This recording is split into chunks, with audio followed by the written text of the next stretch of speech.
بسم اللہ الرحمن الرحیم۔ السلام علیکم ورحمۃ اللہ وبرکاتہ۔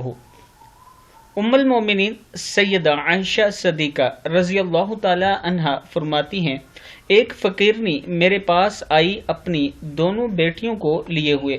میں نے اس کو 3 کھجوریں دی۔ اس نے ہر ایک بیٹی کو ایک ایک کھجور دی اور تیسری کھجور کھانے کے لیے منہ سے لگائی۔ اتنے میں اس کی بیٹیوں نے وہ کھجور بھی مانگی کھانے کو۔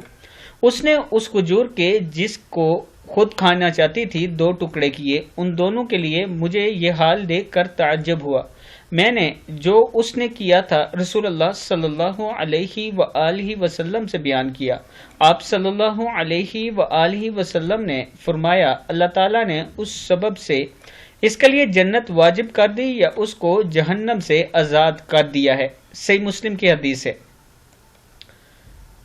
کہ اس فقیرنی نے اپنی دونوں بیٹیوں کو اپنی کھجور کھلا دی تو اس کے سبب اللہ تعالیٰ نے اس کے لیے جنت واجب کر دی یا اس کو جہنم سے آزاد کر دیا ہے۔ صحیح مسلم کی حدیث ہے۔